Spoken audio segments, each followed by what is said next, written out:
ang Presidential Broadcast Service. Radyo Pilipinas.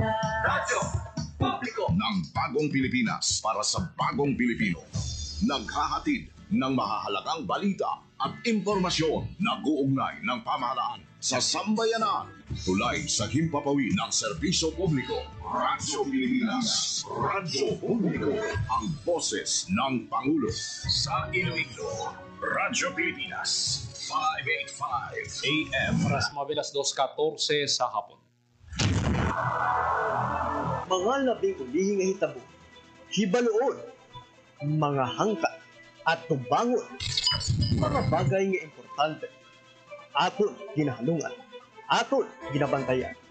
Ululupod kita sa Bantay Banwa, Bantay Banwa. Ang programa nga magatulong sa inyo sang labing ulihing nga balita, mga panubyan o kampanya para sa kayuhan sang tanan. Ikaw, ako, kita, Bantay Banwa. Mayong hapon Western Visayas, mayong hapon syudad kag probinsya sang Iloilo. Welcome sa pagpangalagad sang programa Bantay Banwa. Martes ng edisyon kita, Hulyo 8, tuig 2025. Programa nga magadulong sa inyo sa labing uli nga balita, mga panugyan kag kampanya para sa kayuhan sang tanan. Inang inyo alagad kag Anchorman Joseph Paul Noblesa Tarosa. Lulupod kita sa bunga hapon diri sa Radyo Pilipinas Iloilo. Sa aton nga pagpangalagad sa bunga hapon, istoryahan tayo ning ginlunsar sang provincial government kaupo ng Department of Agriculture nga benteng bigas meron na program sa probinsya sang Guimaras. Sa klibo ang mga residente dito nakabenepisyo sa benteng bigas meron na program, 20 pesos lang ang bugas. Subong kung di kita magsala sa merkado, mga 40 to 50 pesos ang presyo sang bugas. So, nakatipid sang 20 to 30 pesos ang mga kauturan na to. Kung sa isa ka bulan, isa ka sako mo, ubos mo, ako man ang matipid mo mga kabyan natin kung 40 times 50, 2,000. Area, 1,000 lang. May isa ka nakasako sa bugas. Pero 10 kilos lang anay. Parang tanan makabakal man. Hindi man nga kung sino lang dayang may bastante mula na makabakal. Hindi, tanan, patas, alalangay para sa vulnerable sector.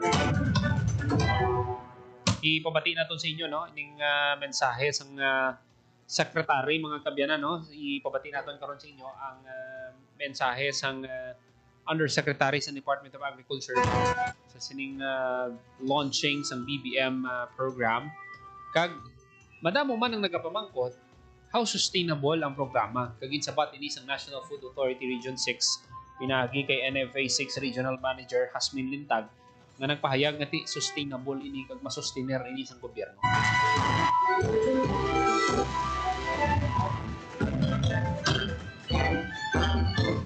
Minutos makaligid sa takna alas 2 sa hapon. Basta pabati naton sa inyo mensahe mga kabyanan ni Department of Agriculture Undersecretary Navarro, mga kabyanan. Siya ni ang dinapit kay na sa launching sang benteng bigas meron na program sang gobyerno. CDA Undersecretary for Operations and Agri-Fisheries Mechanization Roger Navarro.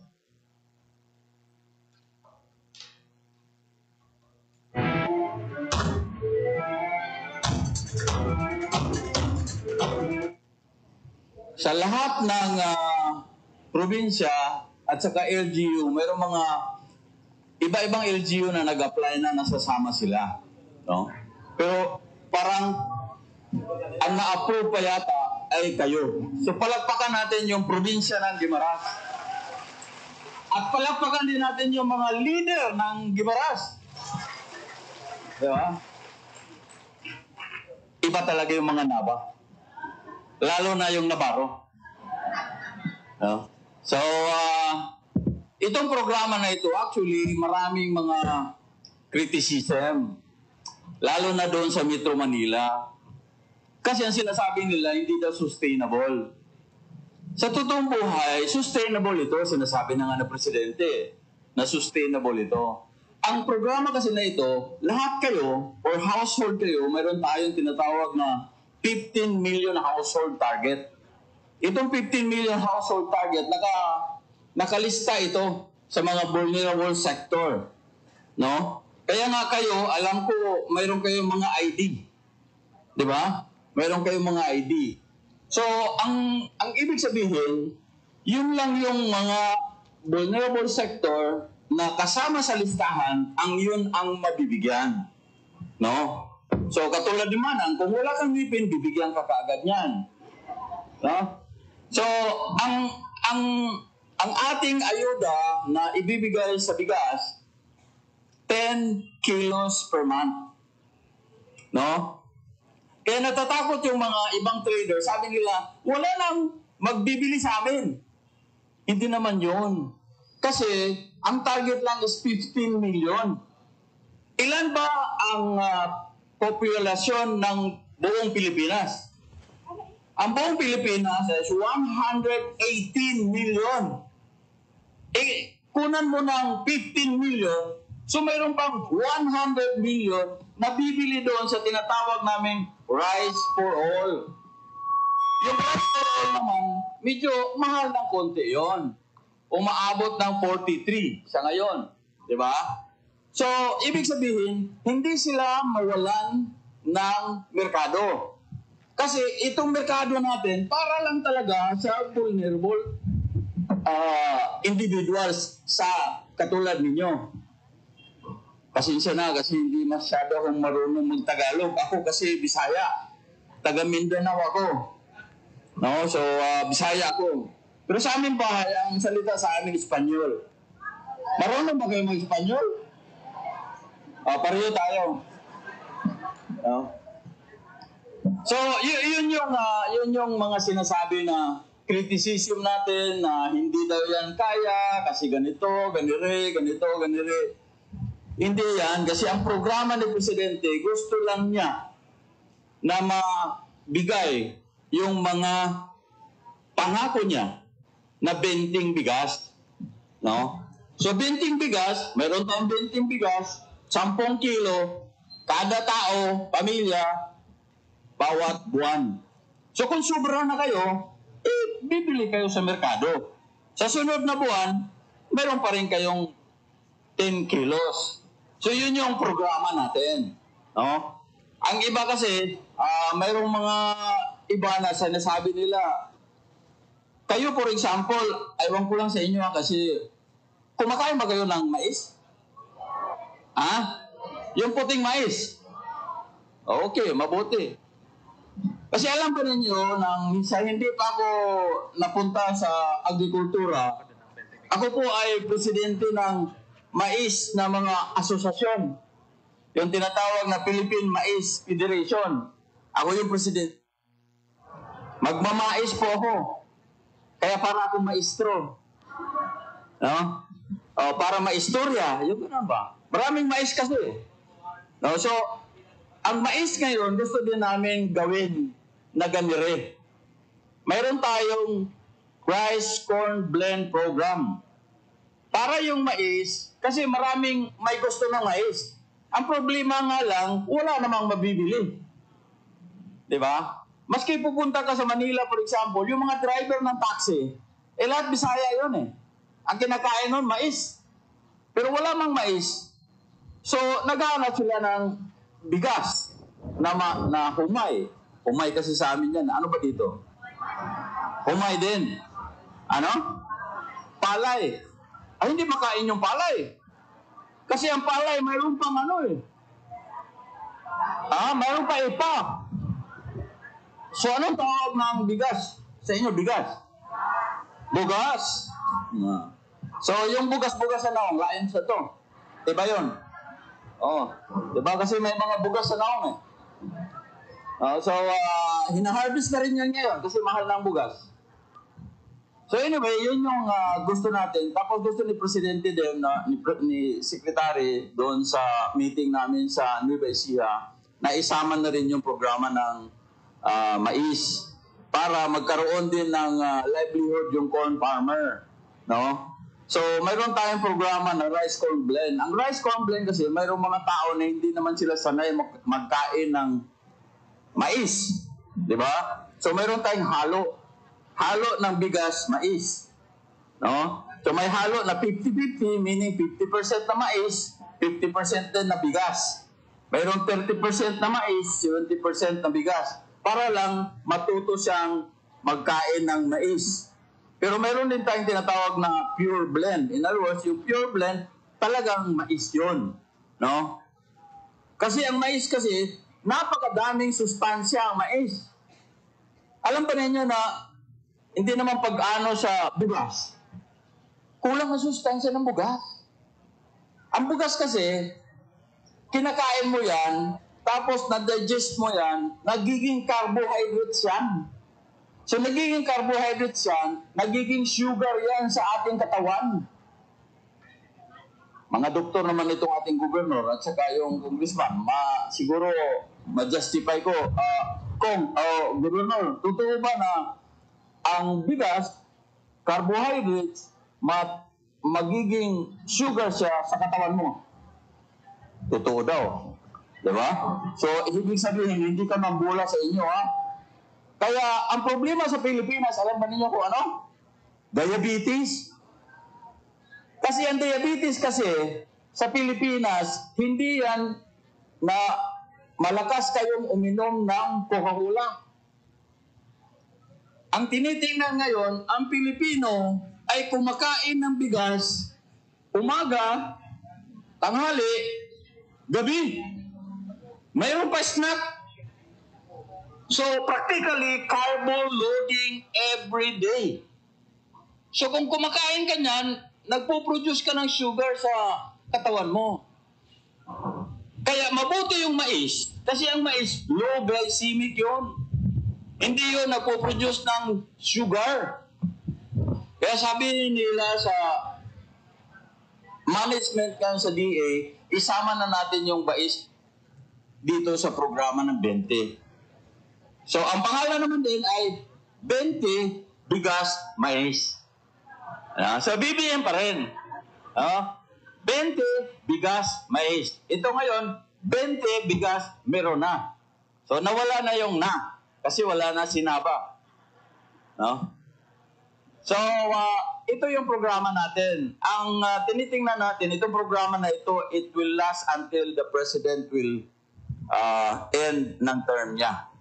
No? At itong mga binibigay natin dito ay galing ito sa magsasaka. No? At gusto nga namin kung sino yung magsasaka na nakakuha ng ayuda sa DA. For example, ilan sa inyo dito nakakuha kayo ng fertilizer. Nakakuha kayo ng binhi. Binhi sa amin yan. Ano bang, binhi din sa inyo.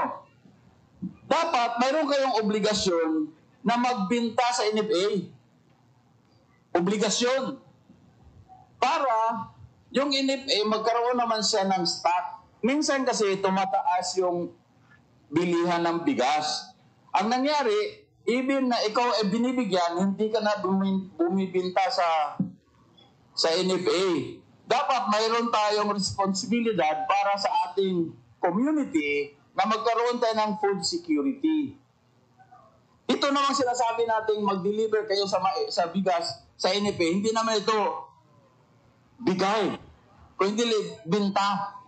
Ang palay dito, ang range niya 18 to 20. O 23, 24, dried. Diba? So yung 18 to 20, yun ang wet palay. Pero wala pa tayong dryer ngayon. So yung binibinta nila dyan, yung dried na. Kaya ang programa natin ngayon, mayroon tayong modernization sa agrikultura.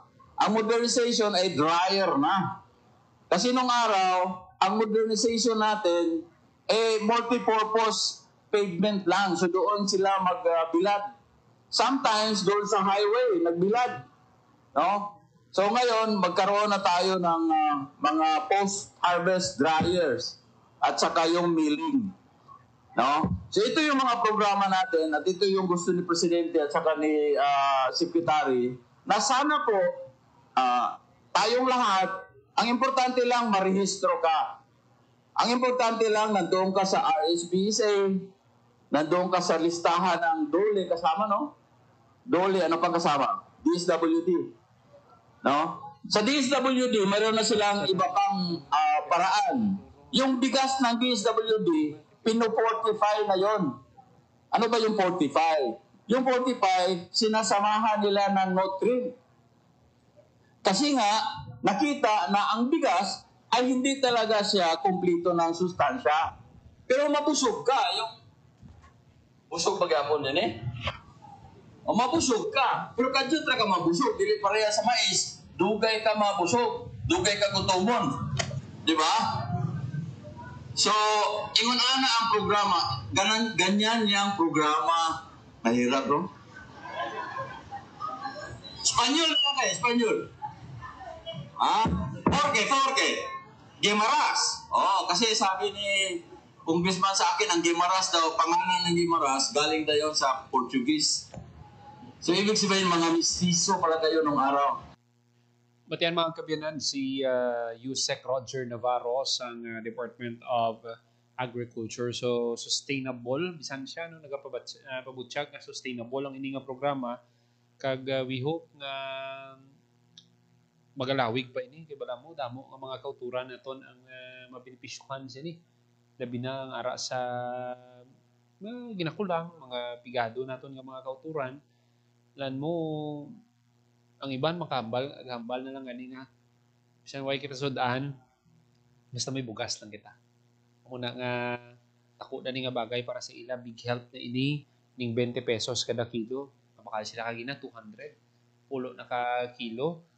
Tikon mag-apat kamo sa isa ka balay, 5 maka trespaser ayan 2 ka semana. Pwede no? Pero dulujita lang anay guro na kung mag 10 kilos for 2 weeks. Pero importante barato kag tikong kalidad naman may tinigang kay na sila no, nagtigang sila sang bugas nga ginapanghatag. Pakita sa aton nga mga kauturan nga hindi ka mo magpaminsar sang quality dira or may mga issue ka mo sa quality kay maayo man ang kalidad nga ginabaligya para sa mga kauturan naton. Sa sini nga mga tinion, pabati naman naton sa inyo mensahe niya mga kabyanan ni Governor J.C. Ramanava, Congressman J.C. Ramanava kay ang Governor Subong, si Governor Maria Lucille Nava. Payata ang nabigyan na probinsya. Saka mo,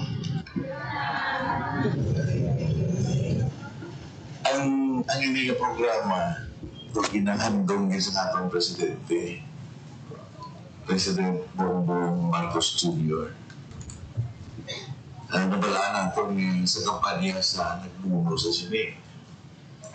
So ganit pag-umpisa sa sini nga programa, damo sa istorya ni Parintigo Yusef. Parintigo kay inapa mo. Galito ito yung pagparintihan ay may grow sa punta. So damo sa criticism Yusef. To the point na sa sini nagbuang istorya, magandang impaya sa political na. But actually, beforehand, batamo ni nga niting ang nagyan napon. So, mismo, upon kay Presidente, ara si ARD to, service, no? Upon si RD to, wala to, no? Sa Cebu, meeting ni Presidente, siya na ngayon si Presidente sa mga governors ng Visayas kung sino handa magbuli sa Pumuluyo. Kay ang national government, pero kamo ang NFA damo nila bugas. Pero sa una, hindi nila madali-dali. Baligya lang kung kayo sino ni. Kay pang-buffer niya ang bugas. Pero si Presidente, through aming mga FTI, mga amigo na representante, nga ngitaan sa pagi nga mapatabot sa atong Pumuluyo ang barato ang bukas. So dito na to nag-isipay kay Sri Presidente ang 30 trust bayaran sa national government ang 650. Hindi mo nabilin pa nga 650 to sa siya ba bulang din? Uya-uya pa mo. Pero bago plus, tanga malargahan, di ba? So, taga. Sige, may nabilin pa nga 650. Isa ulo naman sa ranganin sa Gimaras. Ito pwede. Puntuhan naman sa 650. Ano mabili sa pumuluyota? Ang 20 pesos na bukas. Ang muli ang istorya. So kung hindi sa papatigasog sa presidente na doon, hindi matigayon din. Hindi palakpakan na ito ng presidente. Kag ang departamento na amugin ng mayor na nagapatikang sini, ang Department of Agriculture, ano din na representar ni Jose Roger Navarro. Palakpakan natin Department of Agriculture. Kag ang tanan-tanan nga branches siya nga nagapatigayon, of course, ang atong Department of Agriculture nga Regional Director si Director Dennis Alpia. Suki na na siyang suki. Magahan naman yung Director. Kag ang atong nga balang mo damo ni Gambal nga NFA na, pigado na. No? Pero nalipat sila nga ang NFA rice, produkto sa mangunguma na ito. Karoon nga, ikaya mo na yan. No? So karoon, ara na, gin gaata sa oportunidad nga tilawan naman ang produkto lokal natin ng mga bukas. Kagari ang NFA, nga nag-upon sa aton, ari ang atong regional manager has been lintag. Thank you, Gid. NFA, ma'am. Kag of course, ang atong FTI, kabalo ka po sila ni ang ginatransaksyon natin. No? Tungkol sa ila, na tigayo ni nga nagpirmahan na ita. So, malawig-lawig ni proseso, pero finally, nag-abot giman na tigayon gitman. Kagari na si Governor Lucille nga managpatigayon na nisang sini kag nabalaan ko nga sige-sige yun gitman.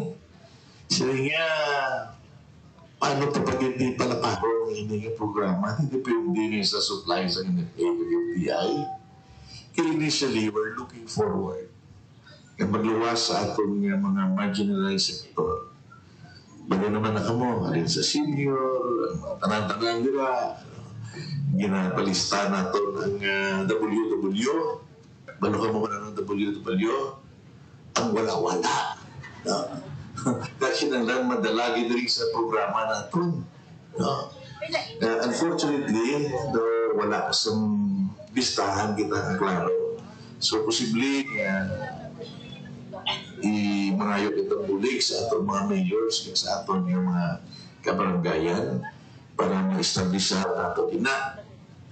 Nag-propose pa ko last time, I hope nga matigayon man ng tanan nga taga-isla, taga-anggit sa iniman ng oportunidad. Kabalo ka mo kung tanaw nato ng mga islata, may mga siling nato populasyon. Wala ito sila ulungan nga lagpan. No? So, laban-laban ang bugas nila, kinamakagi na nila. No question ni, kapalo mo kapila ka mo maka-avail sa isa kamula, na maling challenge dito po. Pero sa aton rin sa Gimaras, nagkahandong mo kita, nga tanan-tanan kani maka-avail. Pero unahon naton ang nagpalang-alang. Pareho na sa una sa alaway ng bugas. Pero sa kuti, hindi tanan mga pumuluyo, mapos pang bakal, mapusan mabakal, sa sobrang orinta per kilo ng bugas. Kadamo ang kakinanglan sa bugas, kag kung may harap malang sa bulubrato nga hindi. Diyan mo na ni subong, kapay pa nga tayo ni, di ko nang masuportuhan na ito ng umana ito, diri sa probinsya sa Gimaras, posible tayo yun man ang produksyon na ito sa aton ng mga bugas or humay. Pero humay, tandaan nyo sa aklan, way na ito sa kaganding, humay ito na taon nila. Siyempre din, Kaya doon lang ginagaling niya umay, kinakaon ng larikta. Kaya yung bugas nila, humay tawag nila. So, ang dami mo mapaklan mo, pasingita, tumutukan onla. Huwag yung mo ito may makita, humay lang. Ganun yung pingiping mo ko kay Yusef. Sabi ko, ang pinaka-biggest crop naman is still rice dito sa probinsya sa Guimaras. Masunod ang coconut. Tama din. Maramang ko ng Elvin kaya ang kabalo. Ang mangga, ang paho, katatlo na. I hope subong katatlo magyapon ba yan. Nagamatamad. Nawamat-amat na ubertikan sa iman. So, nevertheless, sa pagpungko ko bilang gobernador, nag-inisyal kami sa isa na programa na natawag construction and development sa isa ka propiedad sa atong probinsya sa may Sapal. Nagpatindo kami ito sa natawag na Agri-Fishery Industrial Village. Dito makita mo ang white copra mill na pwede na palalaan sa atong kupras. Dito man makita mo eventually sige sa mong obra gina-install sa mong ang feed mill na ito nga sarang maka-generate sa 5 katan katunilada nga feeds. Pag ini yung feeds, ginahandong namon na magamit sa atong pumuluyo sa pagbahog sa gila baboy, baka, manok.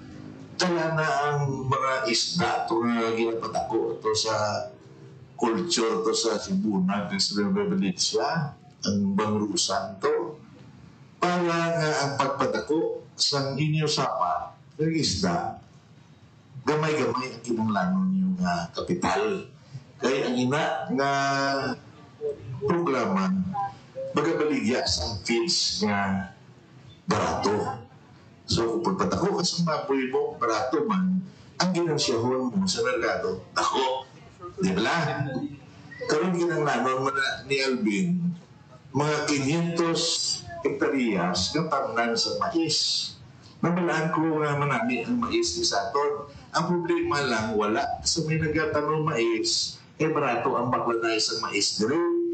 Sa dumduman ko sa una, sa gobernador pa, nagkobra kami kamay ng feed mill to, sabay kapano, ang bilog ng kapano, gatanong mais. Sa nadula ang feed mill, wala na sa mais ka na makita. So karon na tulutan-aw namon nga dabo-dabo na ni ang magkatanong sa mais. Kaysa sini nga tuig, sigurado ko nga ma-operate ang feed mill na tondri sa probinsya sa Guimaras. Gani, sarang ka mo mga tanong sa mais, baklo na sa probinsya na to, kaya mo na ang galingon para sa ibalik naman nga feeds nga barato. Nakutik-kutik ko kay Yusef. Hindi ko Yusef. Huwag kami bisong Alcira at ako. Huwag kami rice mill facility sa Guimaras. Ang tangang produkto, kalabanan nga umay, hinadalagin sa Iloilo, hindi ito nagkalingon. Biskan na nila bakal sa RNFA, hinadalagin natin sa Iloilo, hindi ito galingon. Sip-sipan niyo bla. No? Pila na takatuig na nag-exist na, may patagyapo niya galingan, hindi ka dagko sa kwan. So, gatong tanawang probinsya na ito, nga matindo kita sa ato nga rice facility, may multi-pass rice facility gati. Kaya basi maka-parallel kita sa baklanay sa mayo o humay with MFA na makastore ng kita di para sa aton pumuluyo. In that sense, subsidized rice right from the start available sa probinsya sa Guimaras. Mataas-taas di ka handong pagkapati ko nga hindi ni budlay dabuton. Kag ini natanaw ko nga makabulig man sa income sa aton nga mga farmers. Kabalo ka mo sa 2023, ang Guimaras, according sa Philippine Statistics Authority, ang Guimaras noon, number 8 nga progressing economy sa aton nga Pongsod, out of the 82 provinces, doon ikawalo kita kung basihan lang ang progress ng economy, no? Ang increase ng aton ekonomiya. Pero ang masubo lang galing, ang sektor sa agrikultura at pangisda, lugo ang ila income. So, mo nang ginatanaw na mo nga intervention. I hope nga ko ng balaklo naton kay ang inflation rate sa Gibarasan. Ang kabudayon rin sa aton nga pagpangabuhi, ang nagadala kabalabanan is ang bili sa aton bugas. So, grain inflation ginatawag. So, kung mapanupok natin yung bili sa mga basic kabalakron, particularly bugas, dito sa probinsya sa Guimaras, manami-nami gawa ang pagsinarayon ng country sa probinsya natin. So, muna ginahandong natin para sa itong pupuluyo. Kag sa pagpanguna ni Governor Lucille, inalauman namon natin nga imita ng mga tigayo sa ating probinsya. Sa suporta sa mga gakalainaing national government agencies. Batian si Congressman J.C. Ramanava sang probinsya sang Guimaras. So full support ang provincial government sa sining implementasyon sang Benteng Bigas Meron na program sang administrasyon ni President Ferdinand Marcos Jr. May naghatag pa siya gani gamay nga background. Buti may conduct ng meeting si BBM sa mga governors, taga Department of Agriculture sa sining Benteng Bigas Meron na program. Subong natigayo na maumpisahan dira sa probinsya sa Guimaras. Pero ang goal gid sini kada banwa may may lugar kung diin pwede makabakal ang mga kauturan tay hindi nga isa lang ka location basta sa iban nga banwa mabudlay sa ila. So subong more or less 1,000 ka mga household after sina ang target nila by the end of August mapanagtag nila ang more or less 5,000 bags ni ang in-procure sa provincial government sa National Food Authority. Istoryahan ta naman ang sustainability. Damo ang nagapamangkot, ari may paatag sini ang National Food Authority Region 6 no kay Regional Manager sa NFA si Regional Manager Hasmin Lintag.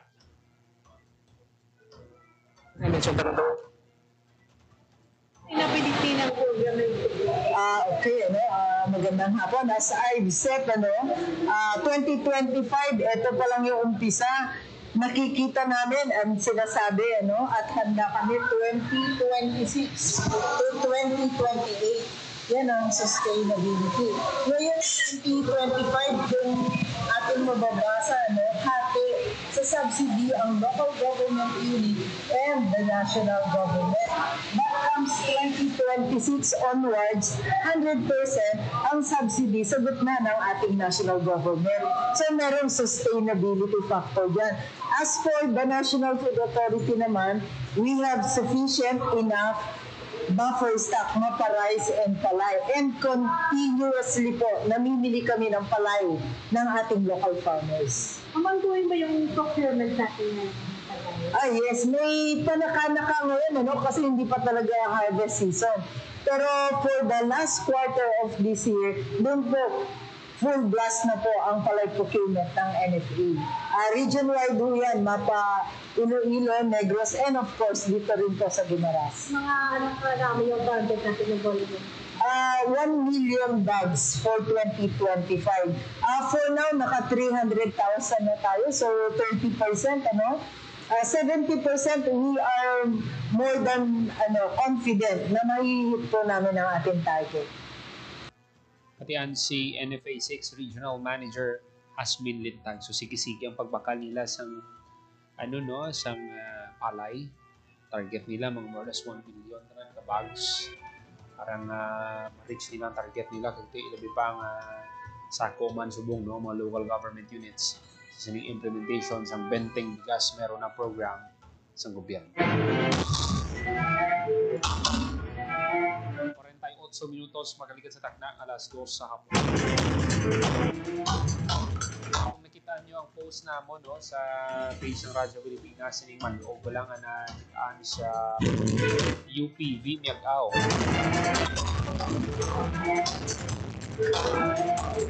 Niya basta-basta manog king cobra.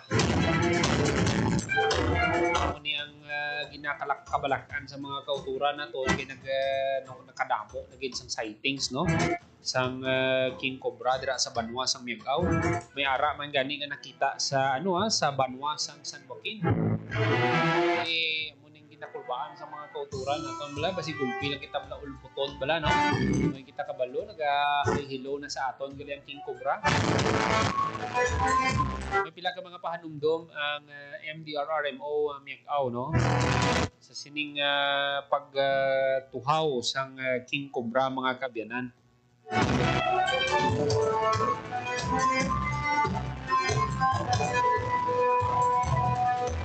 In case nga makagat kamo sang king cobra, aring ilang mga pahanumdom, stay calm and keep the victim still. Movement speeds up venom spread. Immobilize the bitten limb and position it below heart level. Remove jewelry or tight clothing near the bite to prevent swelling. Gently clean the wound with water and cover it with a clean cloth. Seek medical help immediately. Do not suck, cut, or squeeze the venom out. Do not apply ice, tourniquet, or herbal remedies. Do not give alcohol, caffeine, or painkillers. Do not wait for symptoms. Delay can be fatal. So, pwede ka makapakigangot pila yun, no? Ari ang mga nearest hospitals with anti-venom. Para nga dasig ka mo dayon makakanto dito. WVMC, amo ning Western Visayas Medical Center sa Mandurriao, Western Visayas Sanitarium and General Hospital sa San Jose Santa Barbara Road sa Banwa sa Santa Barbara, CAG, West Visayas State University Medical Center sa Dunbidito, muning Ilop Street, Haro, Iloilo City. Preventive measures. Okay. Avoid tall grass, rocky areas, and dark spaces. Wear protective footwear. Use a flashlight at night when walking outdoors. Clear debris and rotted shelters.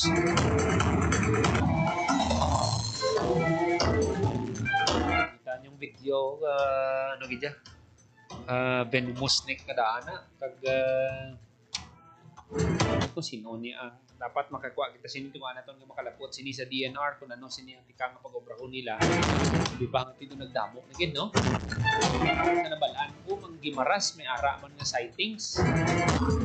Pero diri sa aton nagdamo na gid sa Miagao. Specific UPV Miagao. Di mag-amo ni kadamo ang nagagilinuwa, buot silingon, nagdamo ni sila. Damo ni. Basta mo ning sitwasyon. Kasi ang ligat to, lunolan to galing nakita, di ba lang? Subong kubra gid yan.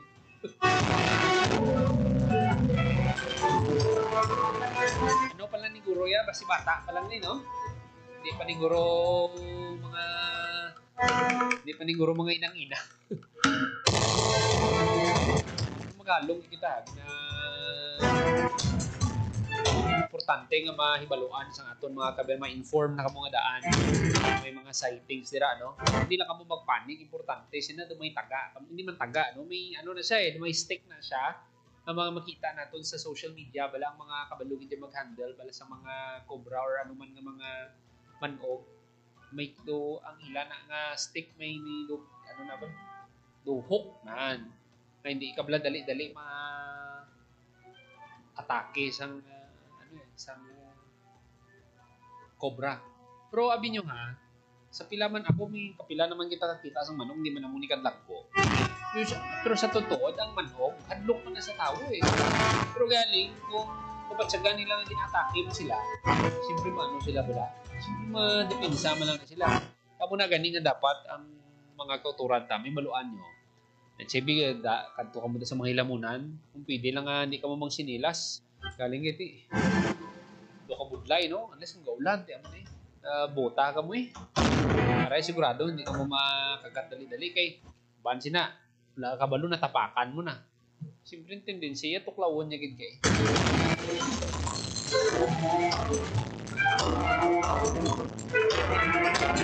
Ito maghalong gid nga ito, mga kabyanan sa sightings sang king cobra dira sa Banwa sang Miagao. 53 minutos magaligan sa takna alas 2 sa hapon. Ang iban pagin ng mga balita patpaton naton sa masunod nga edisyon sang programa Banbay Banwa. Ginapasalamatan naton atong mga kaupdanan sa technical side sa studio. Engineer Roy Louis Kaypang sa transmitter Mr. Vermor Aventura. Para sa Bagong Pilipinas, Joseph Paul Noblesa Tarosa, Radio Pilipinas, Radio Publiko. Ang inyong tulay sa himpapawid ng serbisyo publiko, ang Presidential Broadcast Service, Radyo Pilipinas, Radyo Publiko. Radyo Pilipinas. Radyo Publiko. Kinilala ng pang-international at prestigyosong Asia Pacific Broadcasting Plus Awards 2025 para sa kategorya ng Government Streaming. Ito ay dahil sa epektibo nitong pagsasanib ng mga tradisyonal na media tulad ng telebisyon, radyo at print para masabayan ang mabilis na pag-inog ng mundo ng digital at social media tungo sa mas epektibong paghahatid ng mahahalaga at napapanahong mga impormasyon sa